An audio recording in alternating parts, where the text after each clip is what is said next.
고린도전서 2장 10절에는 고린도전서 2장을 좀 볼게요. 10절만 읽지 않고 그 앞에서부터 오직 7절부터 오직 비밀한 가운데 있는 하나님의 지혜를 말하는 것이니 곧 감추었던 것인데 하나님이 우리의 영광을 위하여 만세전에 미리 정하신 것이라. 이 지혜는 이 세대의 관원이 하나도 알지 못하였나니 만일 알았더라면 영광의 주를 십자가에 못 박지 아니하였으리라.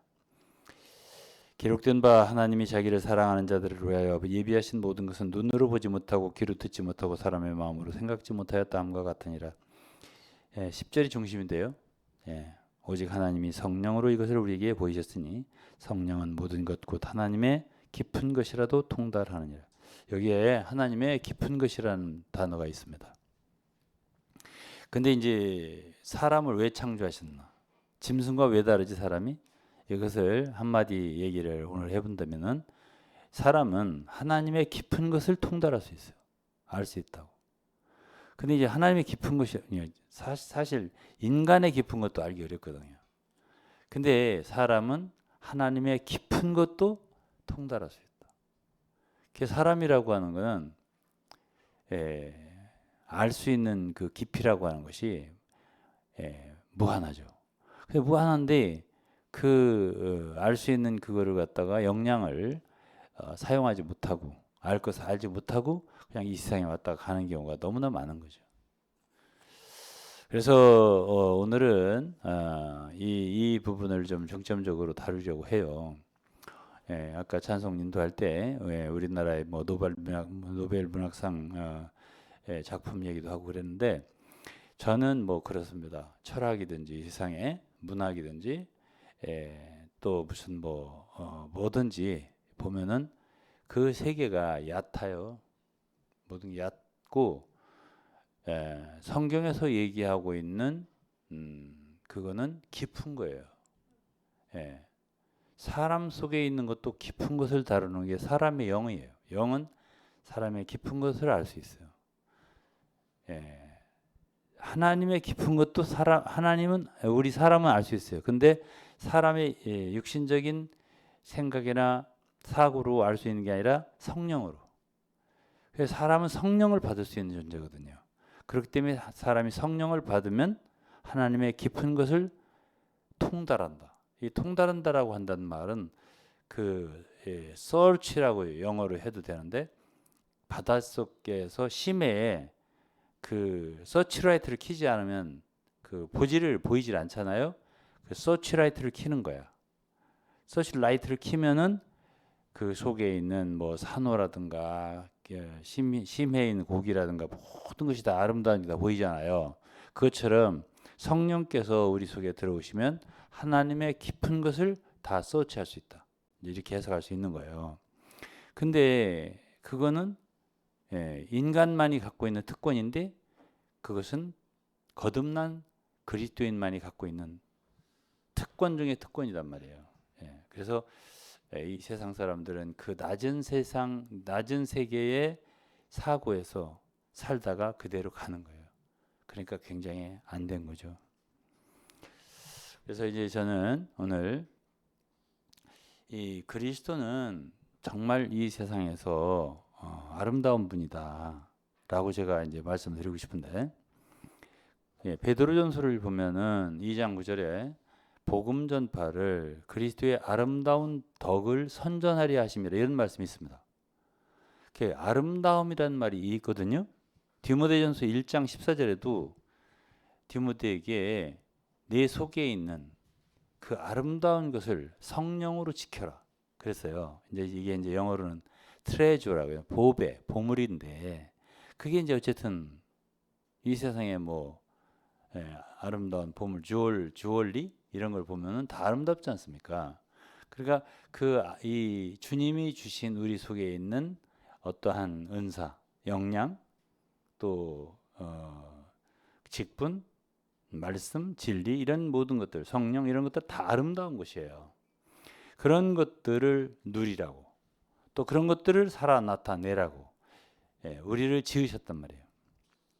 그리고 우리가 그렇게 이제 그분, 우리 안에 그러한 성령을 주신 분, 또 그분 누구죠? 그리스도.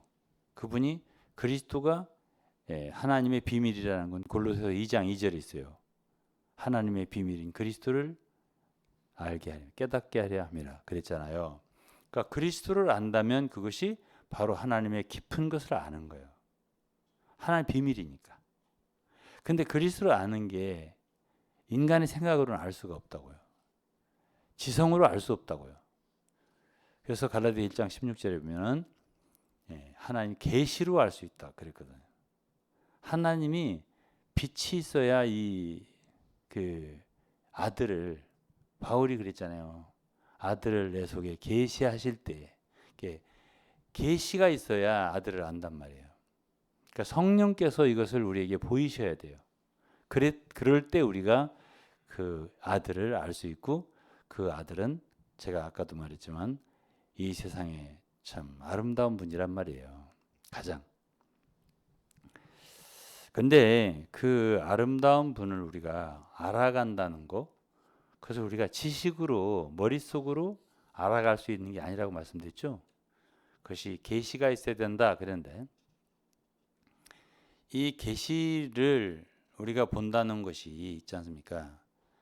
이게 우리의 삶을 통과하게 되고 또 어떤 면에서는 고난과 어려움과 환경을 통과할 때 알 수 있어요. 이 예수 그리스도를 말이에요. 그렇기 때문에 우리 인간의 모든 삶이 필요하고 환경이 필요하고 고난이 필요해요. 우리 인생에 연륜이 필요하단 말이에요. 그래서 그 모든 우리 인생의 나날들이 굉장히 귀한 거예요. 인생 자체가 귀한 거예요. 우리가 시간이. 그리고 환경이 귀한 거예요. 왜? 모든 우리의 환경이 있잖아요. 또 우리의 모든 일생이 있잖아요. 시간들, 나이 먹는 거, 거저 먹는 거 아니에요. 왜 우리에게 하나님이 그러한 세월, 시간 주셨냐? 왜 우리에게 여러 다양한 환경 주시냐? 그거는 이 아름다운 분을 좀 알라고. 계시로. 그럴 때 우리는 그러한 분을 우리도 가질 수 있고요. 체험적으로 아는 거기 때문에 우리의 삶 가운데 예수 그리스도를 살아 나타낼 수 있는 거예요. 그거를 다른 말로 고린도서 4장이면 생명이라고 그래요. 예수의 생명이 우리 육체를 통해 나타내려 함이라. 또 고린도서 2장에 보면 그리스도의 향기라고 그래요. 그리스도의 향기를 나타낸다. 또 그리스도를 아는 냄새라고도 해요. 그래서 우리를 통해서 그 아름다운 분을 나타내니까 그게 뭐지? 그게 우리의 삶이에요. 또 그것을 더욱더 강렬하게 살아내타는 사람을 뭐라고 하냐면 사역자라고 하는 거예요. 그래서 그것이 다른 사람들에게 영향을 주는 거예요. 그게 바로 섬기는 거예요. 사역이라고 하는 건 뭐지? 바로 이런 것이에요. 예수 그리스도를 그 생명을 나타내는데 고린도 후서 4장에 보면 예수 죽인 것을 우리 몸에 짊어짐은 이런 말을 했거든요. 그게 바로 십자가를 지는 거고 자기를 부인하는 거잖아요. 그리고 예수 그리스도 따르는 거잖아요. 그리고 많은 환경들 뭐 사방으로 우겨쌈을 당한다든지 답답한 일을 당한다든지 사람들이 뭐 무너뜨리려고 막 우리를 공격한다든지 이러한 많은 곤경들이 어려움들이요 결국은 보배로운 주님 지극히 크신 능력 하나님 그분 자신을 살아 나타내는 하나의 배경이 되는 거죠. 그렇기 때문에 우리는 우리의 인생 그 자체가 하나님이 우리를 구원했고 자녀 삼았다면은 우리에게 주신 그 삶의 길이 또 많은 닥친 환경들이 딱 한 가지예요.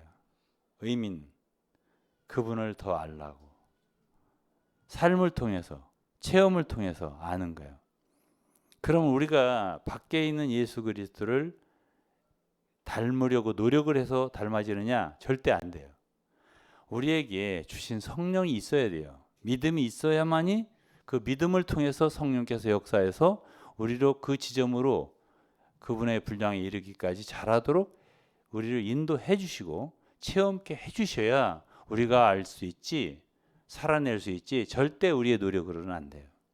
그래서 우리에게는 믿음이라고 하는 것이 필요한 거고 하나님의 은혜라고 하는 것이 필요한 거예요. 그러면 그 은혜는 우리로 하여금 능히 그 아름다운 분을 살아 나타낼 수가 있고요. 그렇게 우리가 그분을 아름다운 분을 살아 나타내는 삶 자체가 복음이에요. 우리가 복음이라고 하는 거는 물론 요즘에는 참 복음 전하는 분들이 많더라고요. 이게 부천역 여기만 나가도 예수 하나님 살아계십니다. 믿으면은 천국 갑니다. 믿지 않으시면 지옥 가세요. 막 이렇게 하면서 하는데 그것도 저는 귀해 보이더라고요. 근데 그렇게 해서 믿는 사람들이 생길까 하는 것은 의구심이 있는 거지. 과연 그렇게 해서 믿을까? 근데 이제 그런 것이 귀에 딱 남아가 있다가 언젠가 막 몸이 아파서 쓰러진다든지 뭐 죽기 직전에 그 말이 생각이 나서 믿을 수도 있을지도 모르겠어요. 그거는 제가 모르겠어요. 근데 그렇게 해서 지금 그런 소리를 듣고 아이고야 믿어야 되겠네 이런 생각을 하기는 참 어렵겠다. 그런 생각이 들더라고요. 근데 이제 우리가 삶 가운데 우리 가장 가까운 사람들 우리가 먼저 믿었다면 우리 불신하는 가족들 있잖아요. 또 친구들, 친척들 이런 사람들에게는 그들은 우리의 말을 듣지 않아요. 우리의 삶을 보고 저 사람이 예수를 믿었다고 하는데 우리하고 뭐가 다른가? 이것을 보게 된단 말이에요. 그리고서 그들은 영향을 받든 안 받든 이 둘 중에 하나란 말이에요. 그래서 고린도후서 2장에 보면 사도 바울은 자기는 그리스도의 향기라고 하면서 이 향기를 맡고 다 생명에 이르는 건 아니다 그랬어요. 사망에 이르는 냄새도 될 수 있고 어떤 사람은 생명에 이르는 냄새도 될 수 있다고 했어요. 그러나 어쨌든 우리는 어떤 사람들을 생명에 이르게 할 수 있는 그런 그리스도인이 될 수 있다.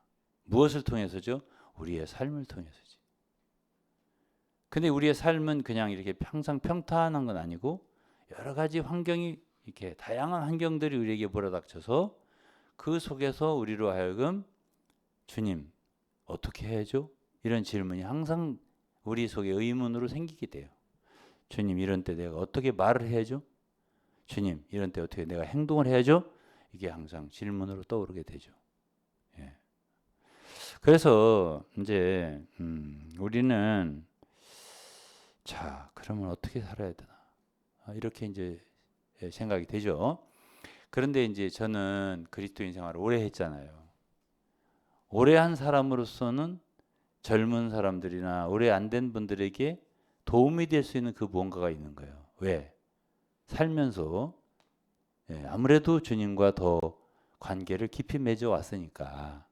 그럼 그런 사람들에게서 체험적으로 먼저 간 사람이니까 도움을 받을 수가 있겠죠.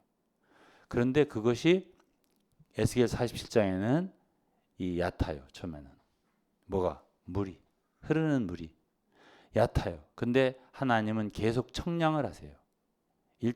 일천척씩 청량을 한다고 했는데 그것이 무엇을 의미하는지 잘 모르겠어요. 저는 그건 모르겠지만은 청량이라고 하는 일종의 심판도 포함돼요. 심판.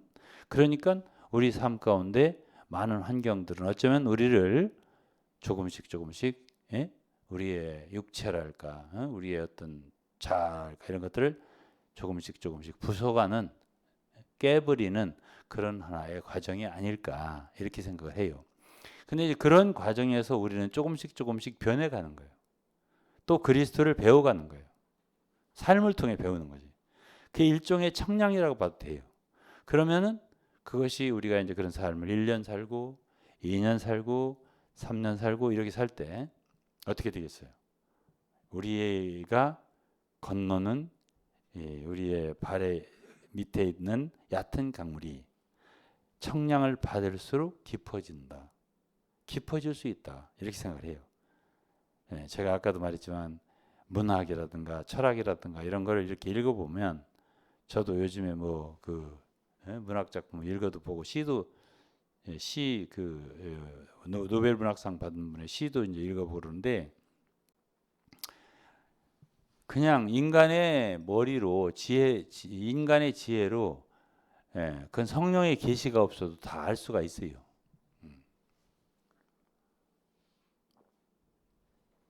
근데 이 우주 가운데 한 분, 하나님의 깊은 것, 하나님의 비밀인 그리스도는 인간의 지혜로는 절대 알 수 없어요. 그래서 예수를 믿어야 한다는 거예요. 왜? 지옥 가지 않고 천국 가기 위해서만 아니에요. 이 세상에 사는 동안 이 하나님은 가장 귀한 그분의 비밀, 예? 깊은 것, 깊은 그분의 심중에 있는 것을 드러내 주신 거예요. 우리에게 주신 거예요, 선물로. 그리고 그분을 체험케 하고 그분을 알 수 있게 하셨다고요. 그게 우리의 생활이라고 하는 것이, 다시 말하겠습니다. 삶이라고 하는 것이 의미가 다른 데 있는 게 아니에요. 그래서 빌립보서 3장에 보면은 바울 사도는 그걸 알았던 거예요. 뭐를? 그의 삶의 의미를. 그래서 자기는 그리스도를 아는 지식이 가장 고상하다는 걸 알았다는 거예요. 그래서 그리스도를 알기 위해서 다른 모든 것은 다 배설물로 여겼다는 거지. 그래서 여러분들의 삶이라고 하는 것은 전부 다 의미가 있어 없어요? 예, 있어요. 가치가 있어요. 살 가치가 있다. 저는 그렇게 생각합니다. 우리 인생 살 가치가 있고요. 어떤 환경이든지 무익한 건 없다. 예. 왜 이런 환경이 재수 없이 나에게 왔을까? 이건 없다. 왜? 모든 다양한 환경들은 그리스도를 체험하기 위해서 우리는 한 가지 가지고는 안 돼. 너무나 다양한 환경들 통해서 그리스도를 알 수가 있다. 체험할 수 있고, 이 환경이 없었다면 내가 이런 주님은 알 수가 없었어. 이렇게 우리가 간증할 수밖에 없는 그렇게 기묘한 분이에요. 그리고 또 우리는 그런 다양한 환경을 만나야만이, 지난번에는 내가 이런 거 몰랐었는데, 에? 이건 완전히 또 새로운 환경일세? 이건 뭐 내가 정말로 내가 기대도 해보고 생각지도 않은 어떤 일들이 벌어지네? 인간이라는 게 이런 인간도 있나? 이런 여러 가지 경험을 우리가 하게 됩니다. 그러면 왜 그래요? 그럴 때 우리는 주님을 더 깊이 알게 되고요. 그 다음에 예수 그리스도가 인격적으로 오신 분이 성육신한 예수지요. 근데 그걸 글로 다 써놓은 게 성경이에요. 그런데 우리가 주님을 체험적으로 성령으로 우리 안에서 체험하는 것도 있지만은 이 그분을 갖다가 이렇게 기록해 놓은 말씀이 성경 66권이란 말이에요. 그러니까 그 말씀들을 우리가 살면서 얼마나 인생이 많은 인생의 굽이굽이 삶에서 많은 다양한 환경들을 통해서 이 말씀들을 깨달아 가겠냐고요. 그렇기 때문에 이 성경이 이렇게 방대한 거고요. 우리 인생도 이렇게 짧지 않은 거예요. 그리고 환경도 이렇게 다양한 거고요. 그래서 이제 그러면서 조금씩 우리가 가지고 있는 우리가 건너는 강은 점점점 깊어져만 간다, 이런 얘기예요. 그래서 이제 좀 더 쉽게 얘기하면은 갈라디아서 5장에 보면은 육체의 일들이 있습니다. 아시죠? 그거는 아름답지 않아요? 예? 별로 아름답지가 않아요. 19절인 거예요? 예? 육체의 일은 현저하니 곧 음행, 더러운 것, 호색, 문학 작품도 이런 것들이 인기가 있더라고 보니까. 예? 이런 것을 아주 심미학적으로 아주 묘사를 해서 그 아름다움의 극치다 이렇게 하는데, 제가 생각할 때는 하나도 아름답지 않다. 저는 그렇게 생각합니다.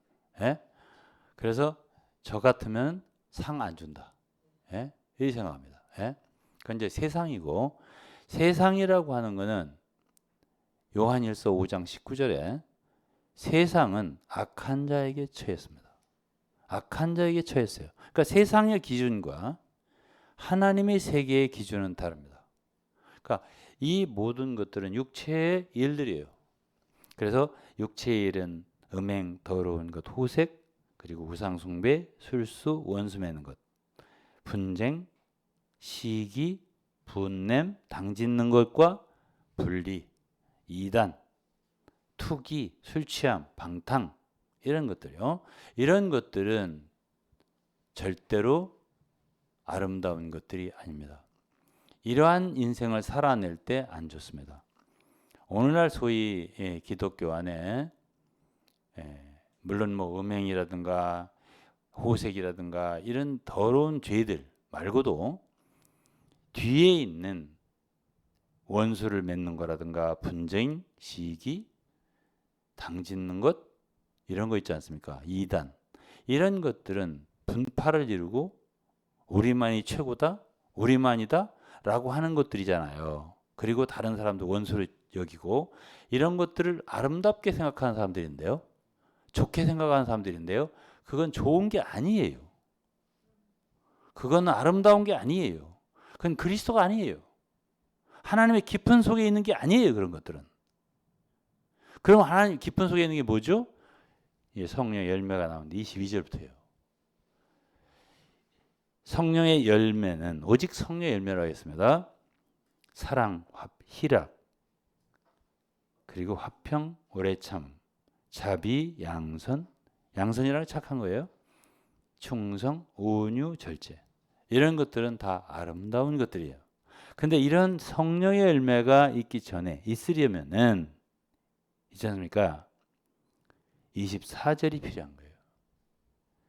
그리스도 예수의 사람들은 육체와 함께 그 정과 욕심을 십자가에 못 박았느니라. 십자가가 필요한 거예요. 그러니까 자기를 죽음에 던지지 않는 사람, 놓지 않는 사람, 십자가에 매달지 않는 사람들은 예수 그리스도의 죽음에 자기 자신을 일치시키지 않는 사람들은 절대로 성령의 열매를 맺을 수가 없는 거예요. 그러니까 우리에게는 환경이 임할 때 우리도 육체를 가지기 때문에 때로는 죄성이 나온단 말이에요. 또 육체의 어떤 반응도 나올 수 있단 말이에요. 그렇지만은 우리가 주 예수를 믿었을 때 우리 주님이 정상적인 그리스도의 자녀들이라면 하나님의 자녀들이라면 이런 반응을 그대로 발산해내지 않죠. 절대로 우리는 그럴 때 기도를 해야 되고 또 주님 앞에 잠잠해야 되고 두려워해야 되고 우리 육체가 그대로 나올까 봐. 이건 뭐 바울 사도가 고린도서 2장 2절에도 그는 심지어 주의 일을 할 때도 두렵고 떨었다고 했습니다. 복음을 전할 때도 내가 너희 가운데 거할 때에 약하며 두려워하며 심히 떨었다고. 왜 그래?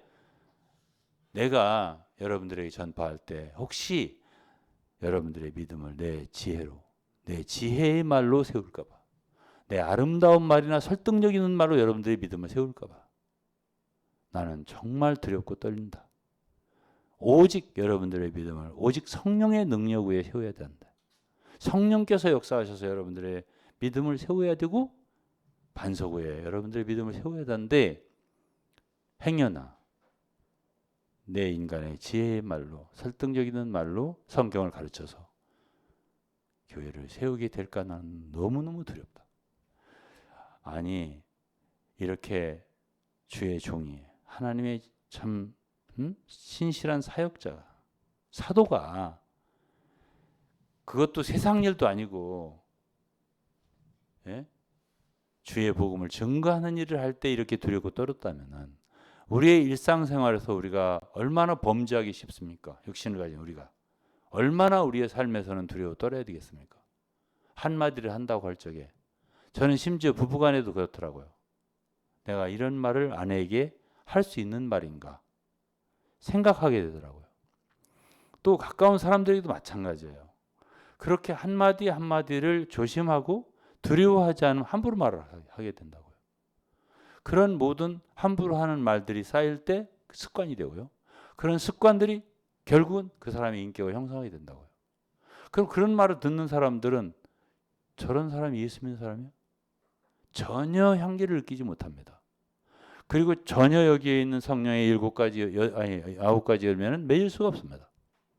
여기에서 어떻게 사랑이 느껴지며 희락이 느껴집니까? 화평과 오래 참음이 느껴집니까? 어떻게 여기서 자비가 느껴지고 양선과 충성이 느껴지며 온유와 절제가 느껴집니까? 이런 열매를 맺으려면은 우리 육체는 그리스도와 함께 십자가에 못 박혀져야 되는 거예요. 그럴 때 이런 성령의 열매가 맺힌다. 그리고 이런 성령의 열매는 우리의 삶에서 그야말로 많은 사람들에게 아름다움으로 나타나게 되는 거예요. 다르다. 이렇게 느끼겠죠. 저 사람 뭐가 다르다. 우리하고 다르다. 응? 이게 복음이 되는 거예요.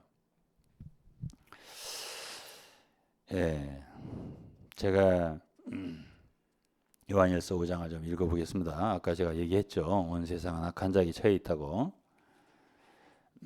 그런데 요한일서 5장 20절에는 이런 말이 있어요. 또 아는 것은 하나님의 아들이 이르러 우리에게 지각을 주사 우리로 참된 자를 알게 하신 것과 또한 우리가 참된 자 곧 그의 아들 예수 그리스도 안에 있는 것이니 그는 참 하나님이시요 영생이시라.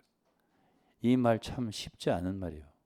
근데 여기서 적어도 우리가 한 가지 유의해서 봐야 할 단어가 뭐냐면 참된 자예요. 두 번이었어요. 두 번. 참된 자라는 말이 두 번 있어요. 그러니까 영생이시고 참 하나님이신 예수 그리스도는 다른 말로 뭐라고 하냐면 참된 자라고 했어요. 그리고 주님이 재림하실 때 계시록에 보면은 충신과 진실 이렇게 써 있다고 했어요. 말을 타고 계신데 진실이다. 진실이다. 그래서 저는 인간으로서 이제 오늘 제가 강조하고 싶은 말이 중에 하나가 뭐냐면 아름다운 게 겸손도 있고 사랑도 있고 여기 열매도 성령 9가지 열매도 있지만은 그 중에 오늘 좀 제가 좀 가장 강조하고 싶은 한 가지가 정직이에요. 정직. 구약에는 믿음이라는 단어보다는 정직이라는 말이 많이 나와요.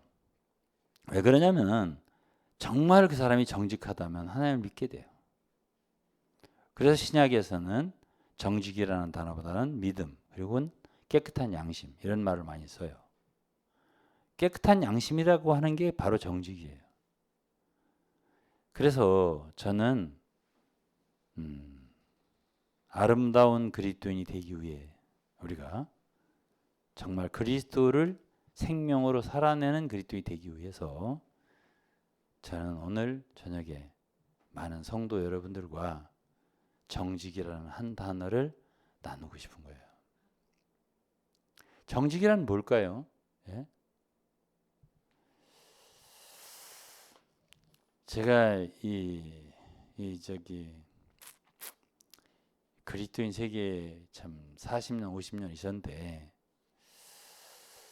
참 유감스럽게도 예를 그리스도인들 가운데 들 수 있는 사람이 별로 없어요. 예? 이제 이건 되게 유감스러운 얘기예요. 오히려 저는 제 친구들에게서 느낀 게 많이 있어요. 예. 물론 뭐 믿지 않는 사람들도 있고 믿는 사람도 있어요. 그런데요, 이 세상은 마귀에게 속했고 마귀를 한마디로 요한복음 8장 44절에서는 거짓의 아비라고 했습니다. 마귀는 처음부터 거짓말한 자라고 했습니다. 그러면 예수 그리스도는요? 요한일서 5장 20절에 뭐라고 했다 했죠? 참된 자라고 했습니다. 그분은 참된 분이에요. 그리고 그분은 참 빛이라고 했는데요. 빛의 열매는 모든 착함과 의로움과 진실함이라 했는데 진실함은 바로 이런 정직에 가까운 거예요. 진실하다. 그래 예수 그리스도는 우리 찬송에도 있잖아요. 진실하신 나의 친구. 진실하신 분이에요. 그러면 여러분들이 인생을 살아보세요. 오래 살아보세요. 가장 사람에게서 볼 때 참 좋다. 아름답다. 무엇이겠어요? 진실한 거예요. 정직한 거라고요. 예. 그걸 볼 때 우리는 마음이 굉장히 기쁨을 얻고 신선함을 얻고 새로워진다고요. 그걸 느끼게 돼요. 그러면 제일 안 좋은 게 뭐죠? 거짓된 거예요. 거짓된 거예요. 교활한 거죠. 요한복음 1장에 보면은 주님이 나다네일이라는 제자를 만났을 때 그런 얘기를 했어요. 너에게는 간사함이 없다고 그랬어요. 너는 참 이스라엘이다. 이런 말 했거든요. 간사함이 없다. 교활하지 않다. 그런 얘기인데 주님이 좋아하는 사람은 어떤 사람들인가요? 왜 그때 당시에 주님은 세리나 오히려 죄인이나 창기나 이런 사람들을 오히려 가까이 했을까요? 왜 바리새인이나 이런 사람들을 물론 만나긴 만났어도 독사의 자식들아 막 이렇게 말씀하셨을까요? 특징이 그들은 외식하는 거였습니다. 겉과 속이 다르다 이거죠. 오늘날 크리스천 가운데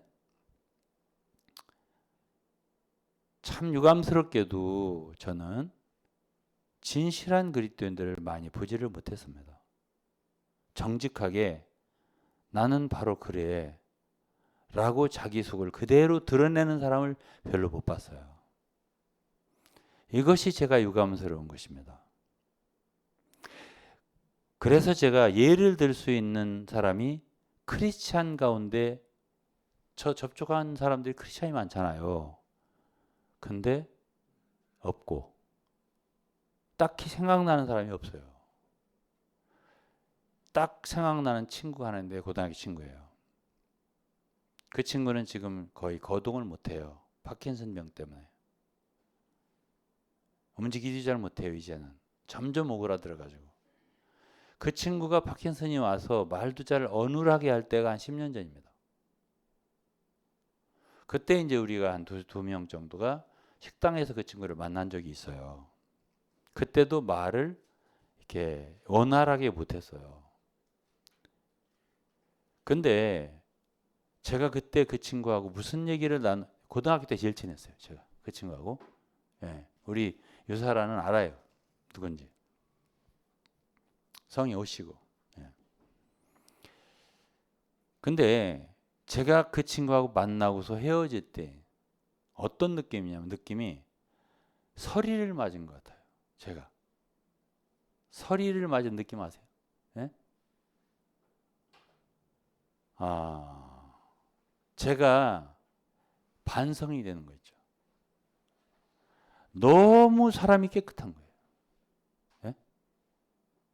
그 말이 너무 깨끗한 거예요. 나에게. 들려오는 말이. 기억은 안 나요. 무슨 얘기가 10여 년 전인 얘기인데.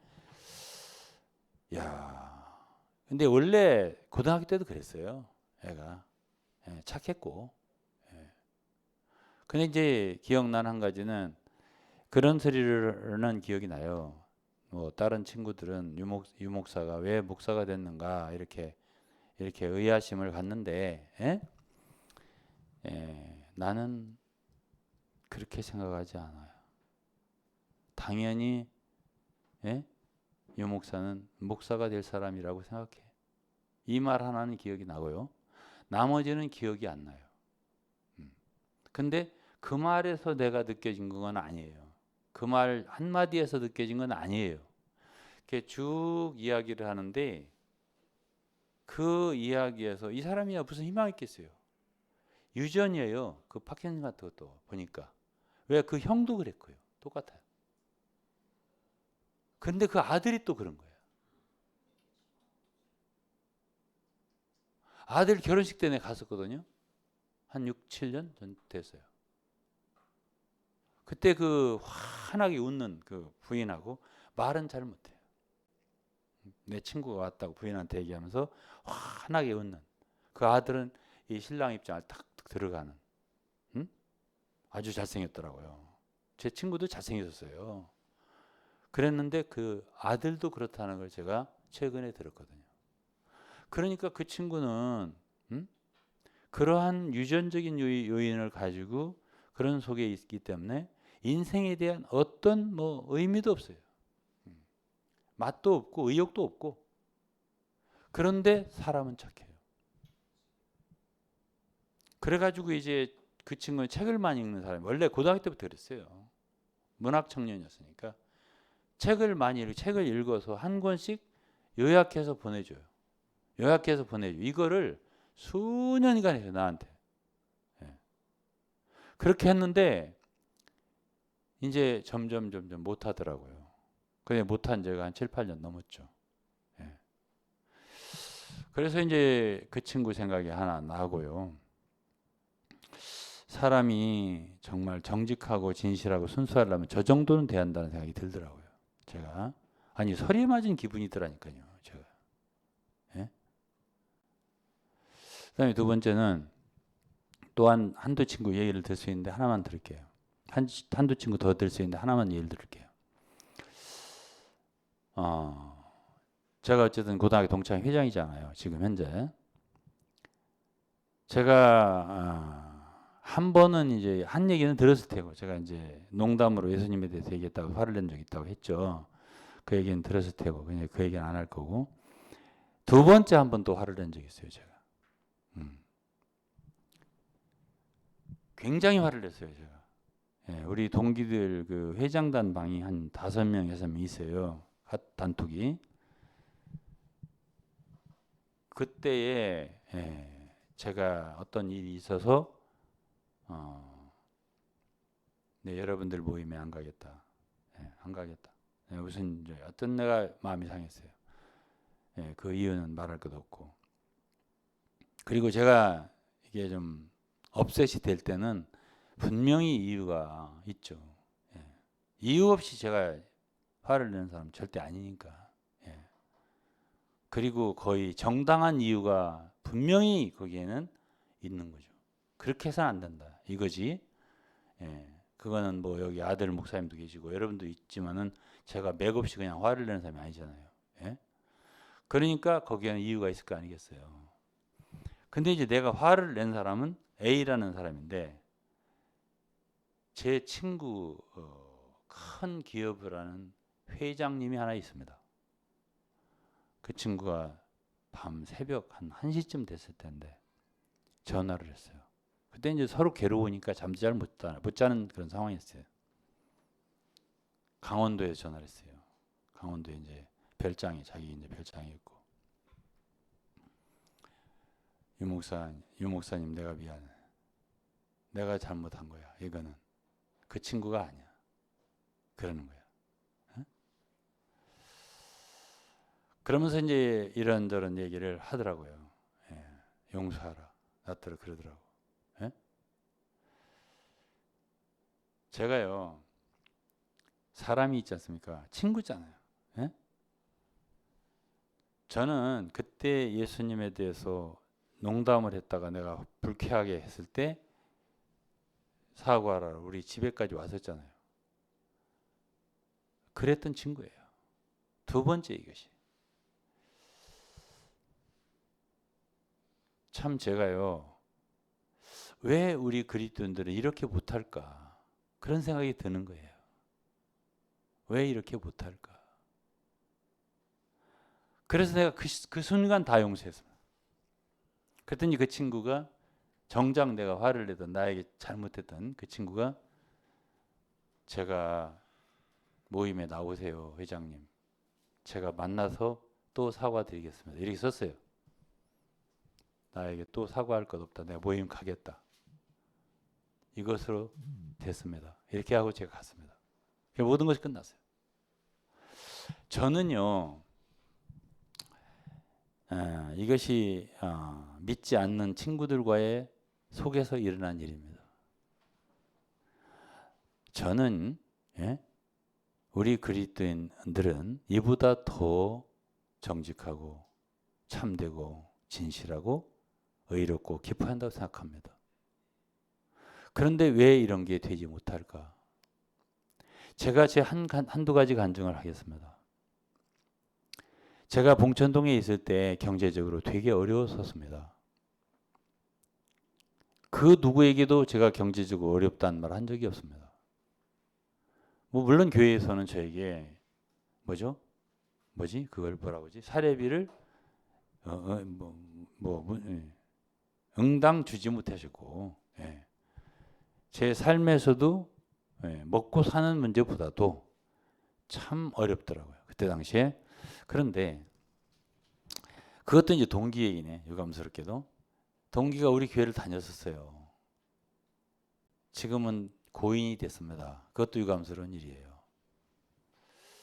그 친구는 나 때문에 구원을 받고 그리고 우리 교회에서 집사가 되고 그렇게 생활하다가 이제 어떻게 하다가 베트남에 가서 이제 예? 어떻게 먼저 주님께 가게 됐어요. 근데 예수를 믿었지. 다행히. 근데 그 친구가 저희 교회를 나오면서 그때 당시에 돈으로 100만 원을 헌금을 나에게 하는 거예요. 응? 근데 그 돈을 받으면서 내가 돈을 받았거든요. 헌금을 받으면서 받고 나서 내가 너무 부끄러운 거예요. 왜 부끄럽게? 예? 제가요 꼭 이런 느낌. 마른 땅에 물이 들어온 느낌이에요. 예? 무슨 느낌인지 알겠어요? 예? 너무 고마운 느낌이 뭐 크게 드는데, 예? 야 이거 큰일 나겠는데 나 이거. 이게 스스로 걱정이 되는 거예요. 예? 내가 이런 게요 한 번이 아닙니다. 한 번 정도 더 있어요. 예? 한 번 정도 더 있는 얘기는 진짜 창피해서 말을 못 하겠습니다. 예?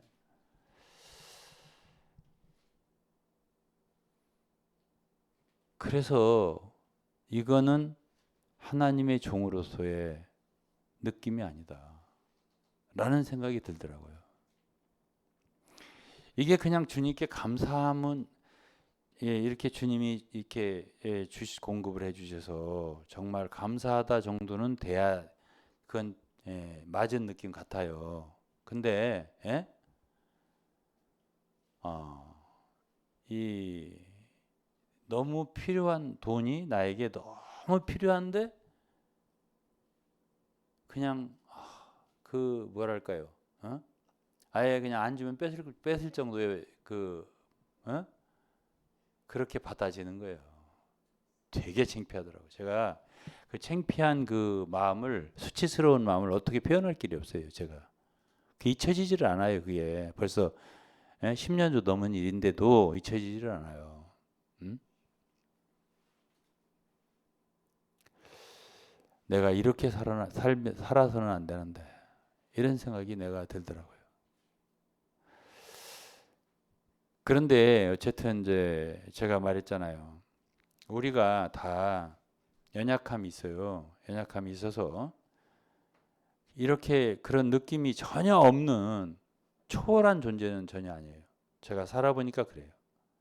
아, 나도 정말 이렇게 연약한 인간에 불과하구나. 돈이 없으니까 사람 정말 비참하게 되는구나. 이런 느낌이 들더란 말이에요. 제가. 예? 그러고서 네가 무슨 주님을 섬긴다고. 네가 하나님이 종이야? 이런 생각이 제가 스스로 안 들어오겠어요? 들어오죠. 예? 근데 이제 어쨌든 그러한 실패와 좌절감과 자괴감과 이런 것들을 통해서 그러면서 제가 이걸 이겨나가는 거지 한 번도 그런 생각이 없는 게 아니었어요. 있었단 말이에요. 예? 그래서 저는 이러한 뭐 저의 그런 부끄러움이랄까 어떤 창피스러움이랄까 이런 것들을 그냥 저는 성도들에게 이것만이 아니라 많이 얘기를 하는 사람이에요. 그렇잖아요. 여러분 많이 들으셨잖아요. 예? 그래서 저는 무엇이 좋냐면은 예, 잘못할 수는 있어요. 저는 잘못할 수는 있다고 생각해요. 저도 잘못을 많이 했냐 안 했냐라고 묻는다면 저 실수가 너무 많다고 생각을 해요. 그때 그렇게 하지 말 걸. 이런 실수가 너무 많다고 생각을 해요. 그래서 제가 이제 고린도전서 4장을 좋아하는데요. 고린도서 4장에 이런 말씀이 있어요.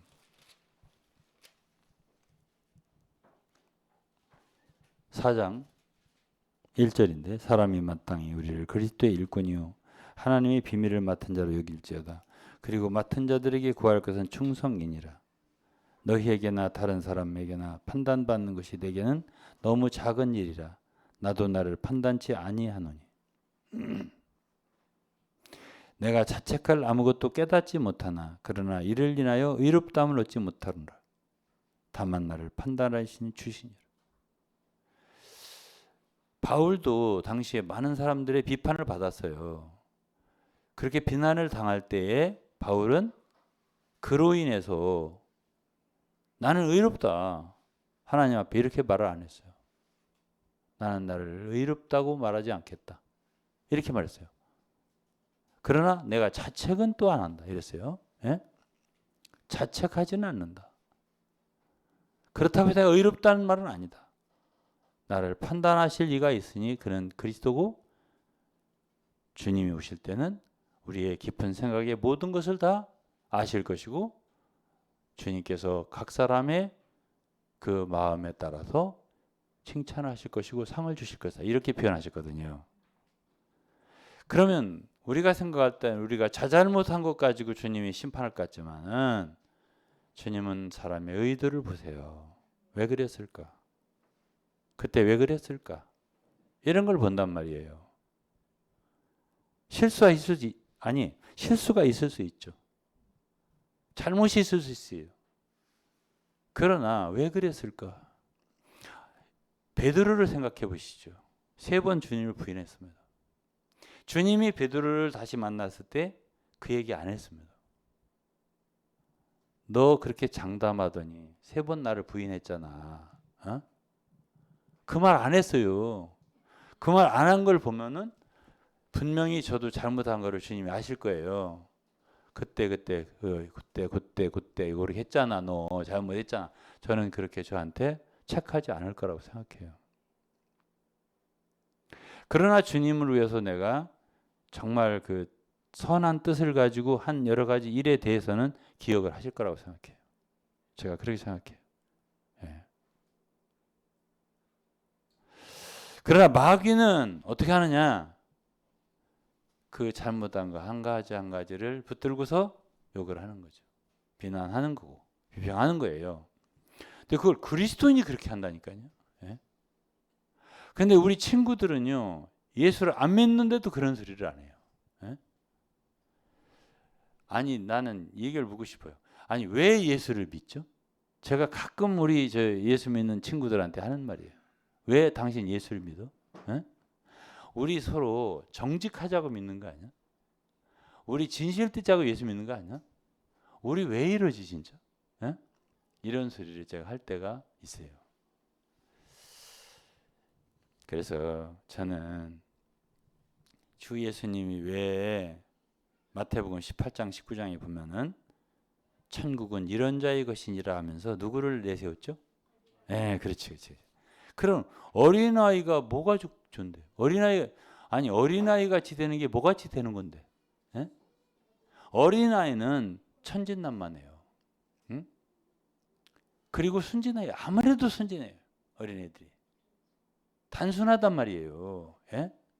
그러면 예? 예수를 믿는다 가지고 능구링이 같이 돼 가지고는 꼰찌기 저 몽골 말로 깊어 가지고 이중적이고 속에 예?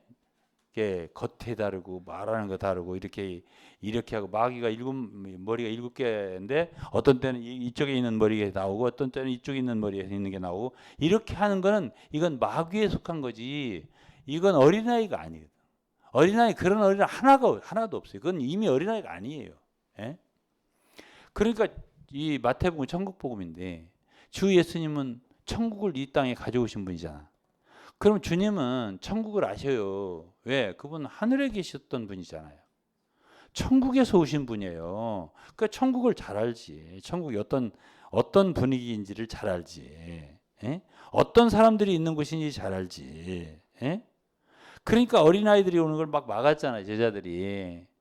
그러니까 저기 주 예수님 뭐라 했어요. 어린애들이 내게 오는 걸 금하지 말라고. 천국은 이런 자의 것이라고 라고 하셨습니다. 응?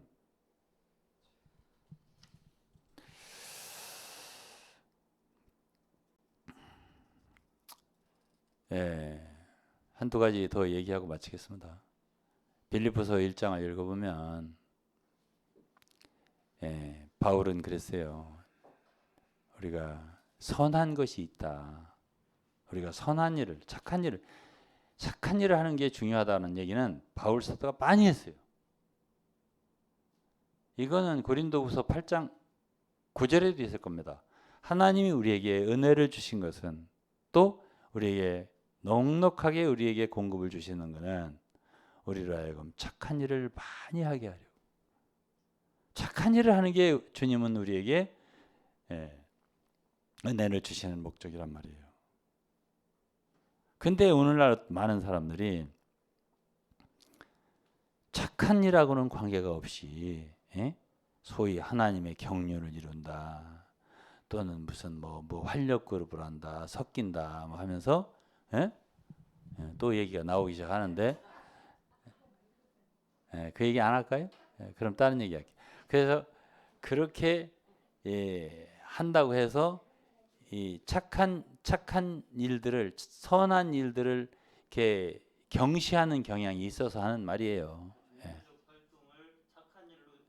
종교적 활동을 착한 일로 오해한단 말이에요. 그래서 그게 아니에요.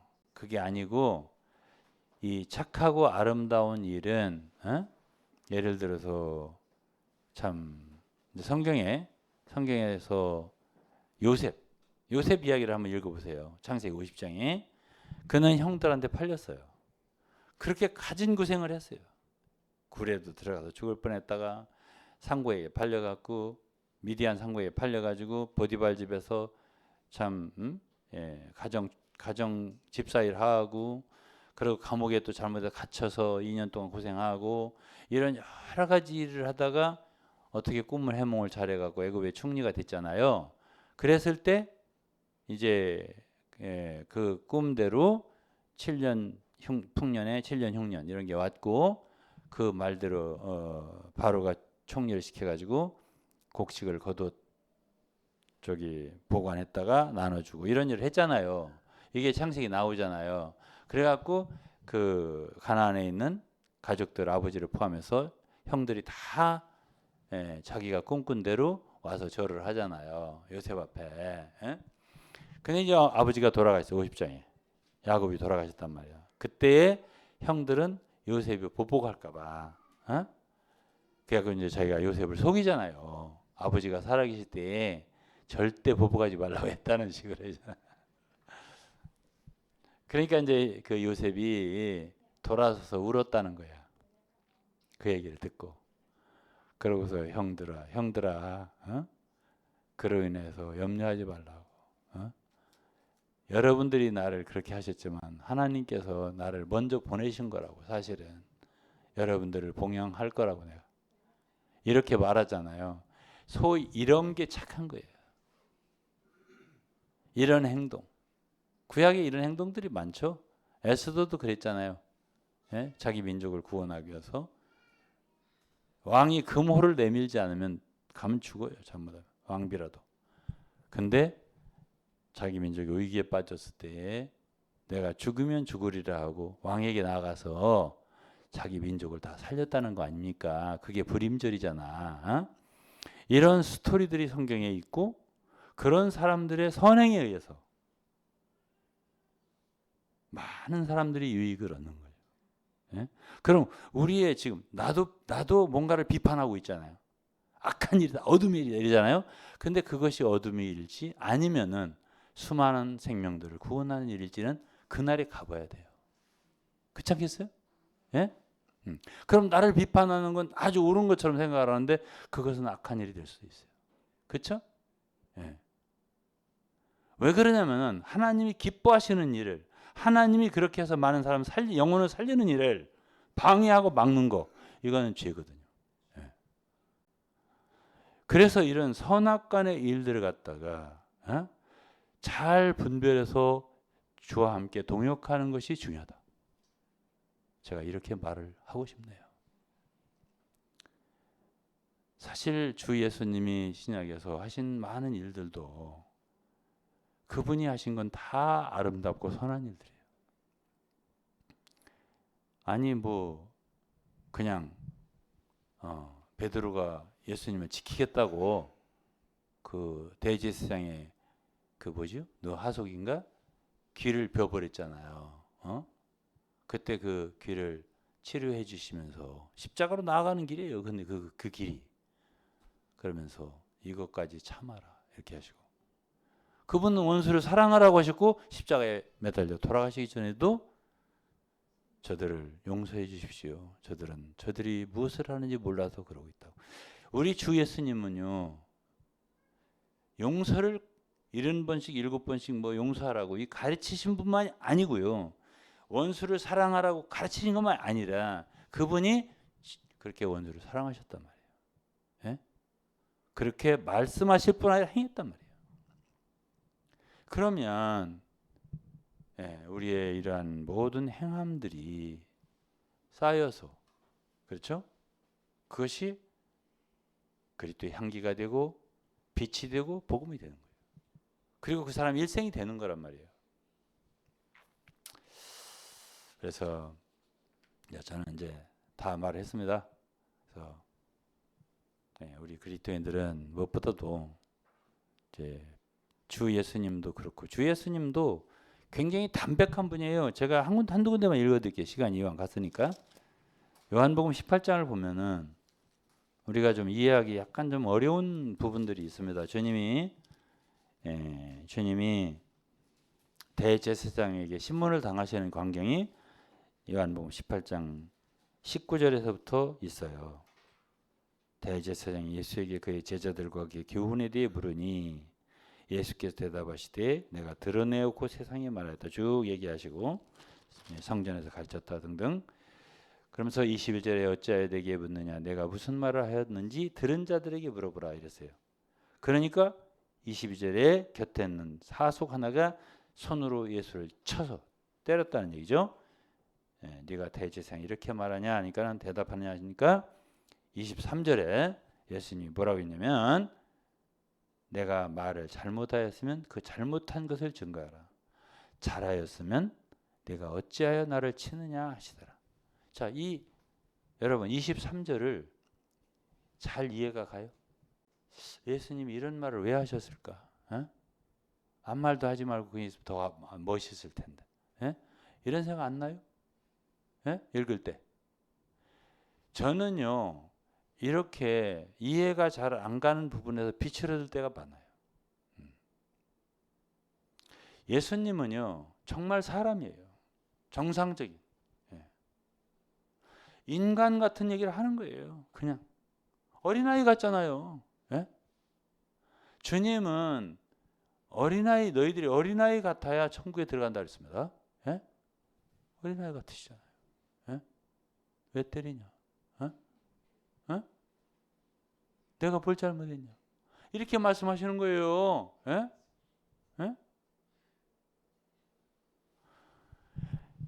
꾼찌개가 깊은 몽골 말이 꾼찌개라는 말이 깊은 말인데 그 말이 참 좋아요. 그래서 제가 가끔 꾼찌개라는 말을 하는데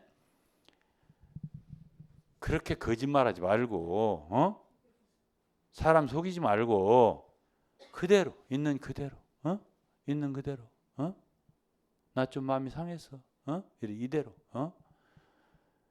그게 얼마나 난 좋은지 몰라요. 나 아파 죽겠다야. 이게 좋지. 아파도 주여 나는 항상 기뻐. 이런 식으로 하지 마라. 제발 좀 그러지 마라.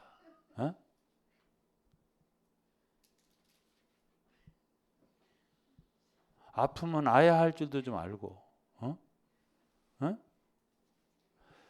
이런 것이 제가 원하는 것입니다. 저는 좀 사람이 육신을 입은 인간이 말이죠. 자연스러웠으면 좋겠는 거고 정직했으면 좋겠는 거고 속에 있는 게 그대로 나왔으면 좋겠는 거고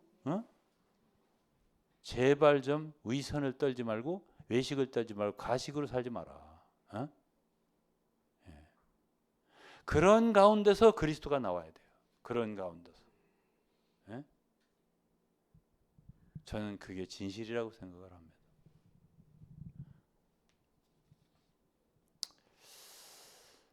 바울 사도는요, 고린도전서 11장에서 자기의 약한 걸 자랑한다고 하면서 자기가 그 육신의 가시를 가졌다고 3번을 기도했는데 응답을 못 받았다.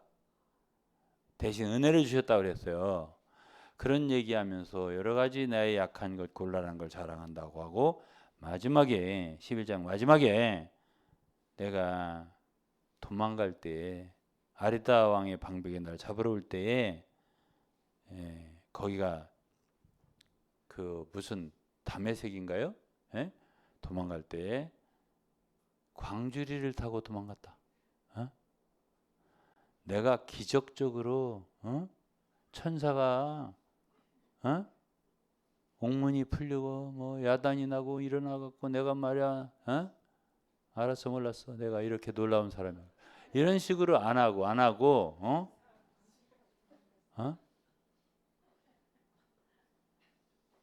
저는 그런 게 너무 좋아요.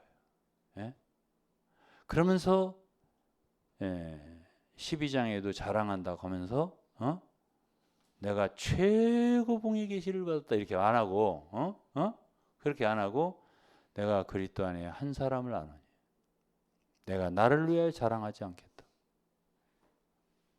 그러면서 삼층천의 계시를 받다. 낙원을 보았다. 이렇게 하면서 얘기하잖아요. 부득불 자랑한다. 그렇게 말했습니다. 그러면서 자기의 약함을 자랑한 거예요. 내가 약할 때 곧 강합니다. 그대로 자기 있는 그대로 이렇게 말하고 그 다음에 13장을 읽으면 나는 두렵다. 내가 갈 때 여러분들이 수근수근하고 아직도 회개하지 않고 그러면 어떡하나. 주님이 나를 낮추실까 너무 두렵다. 자기 있는 그대로 마음 그대로 이런 바울 저는 사랑스럽더라고요. 여러분 어떻게 생각하세요? 예? 예?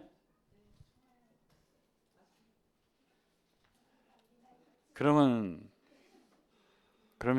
여러분들을 섬기는 유동근은 어떻게 생각하십니까? 예? 예?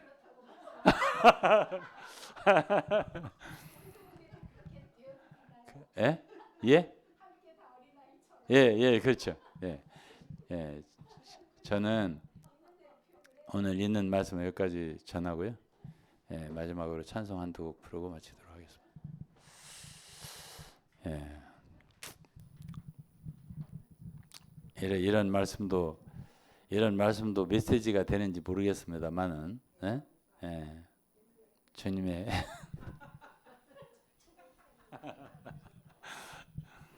주님의 은혜가 모든 분들에게 넘치기를 기도하겠습니다. 제가 이 작사 작곡을 한 건데, 작곡은 보리수라는 우리 고등학교 때 배운 건데, 이거 그 암브루넨 보르뎀토레 그거요. 다슈타다인 린덴바움 이게 이제 독일어를 고등학교 때 배운 노래예요. 보리수. 여기에다가 제가 사역자들의 노래를 지은 거예요. 그래서 이게 있지 않습니까? 제가 이거 지은 거 10년도 넘어요. 근데 오늘 메시지하고 조금 맞을 것 같아서 제가 한번 불러볼 텐데 이게 가사하고 이 곡하고 막 안 맞아요. 그래서 부를 때 막 틀리고 엉터리를 불러도 가사에서 은혜를 받으시기를 바라겠습니다. 목소리도 그렇고 그래요. 네.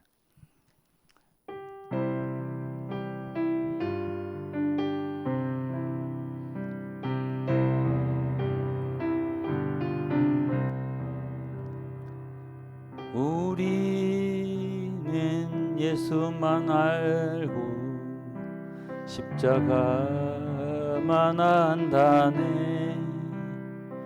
다른 것 의지하지 않고 자신을 믿지 않네.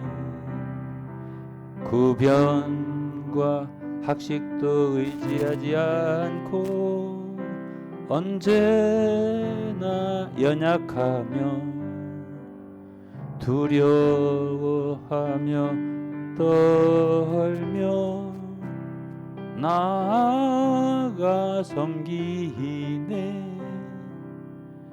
나아가 섬기네. 오직 우리의 간구 성령에 나타나시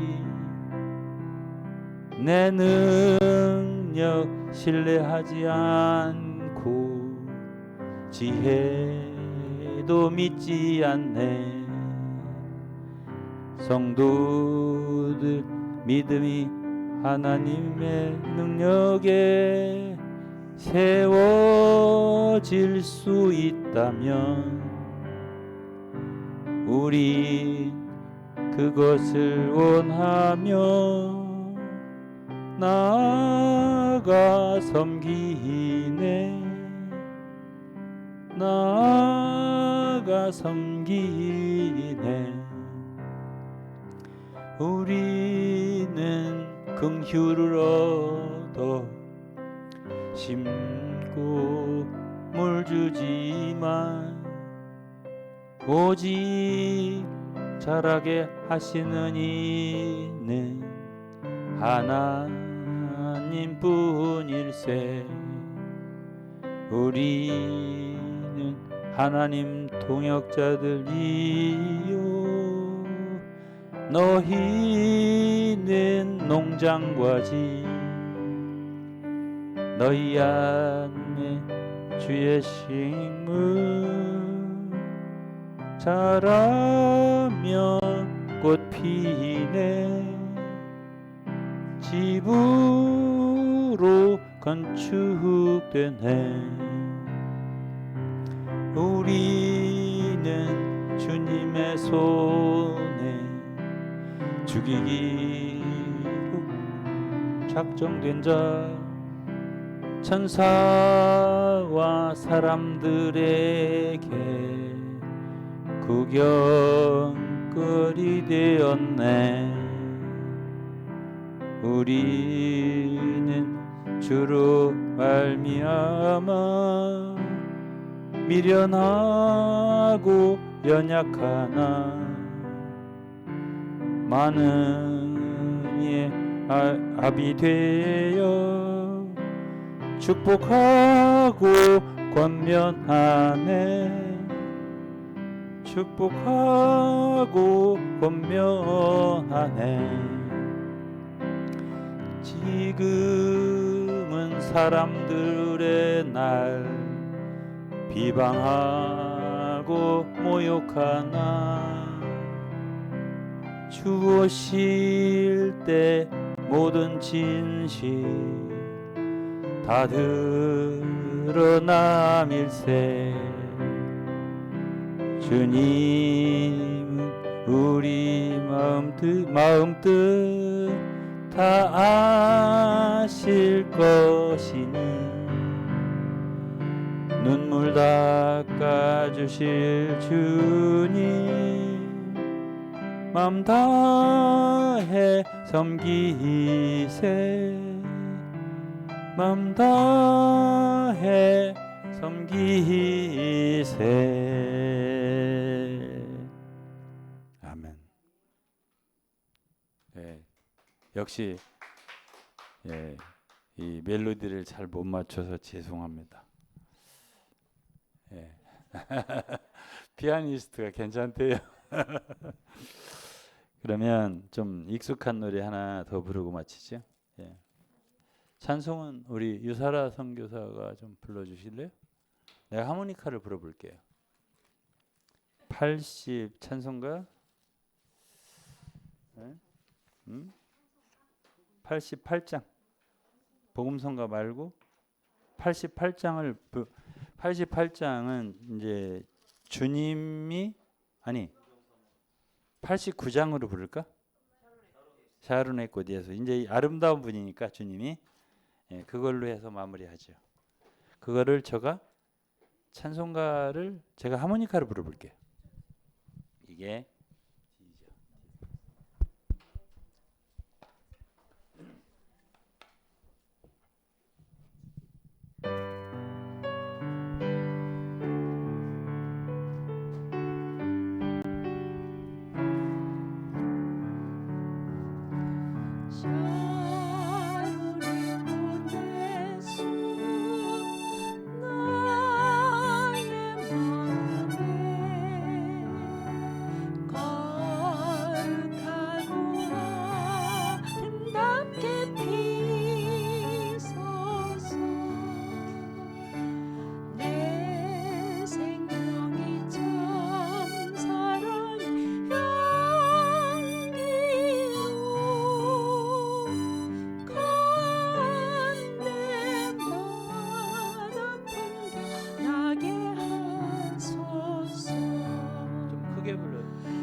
네, 시간이 너무 많이 갔네요. 우리 담임 목사님들이 기도하고.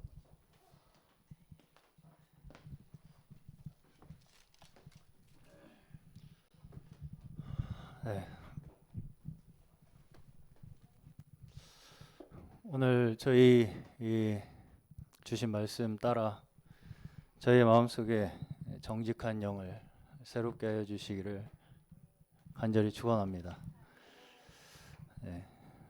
다윗이 자기의 영을 정직한 영을 새롭게 해달라고 기도할 때에 범죄했을 때죠. 네. 그리고 자기가 뭘 잘못했는지 못 알아들을 때, 나단 선지자로부터 자기의 잘못을 지적받았을 때, 그때 그 잘못을 깨달은 후에 아, 내가 내 정직한 영이 정직하지 않고 간사했구나. 그걸 스스로 깨달은 겁니다. 예. 그래서 정직한 영을 새롭게 해달라고 하나님께 간구한 그 기도 자체가 정직한 기도라는 거죠. 예. 그래서 사실은 저는 정직하다라고 했을 때 우리의 죄악됨을 하나님 앞에 고백하는 그 영이 가장 정직한 영이라고 생각을 하고, 십자가 앞에 있어야 그래서 가장 정직한 거예요. 예. 십자가 앞에서 내가 나 스스로가 얼마나 죄악된 자인지를 정말 가슴 깊이 고백하는 그 마음이 가장 정직한 영이라는 생각이 듭니다.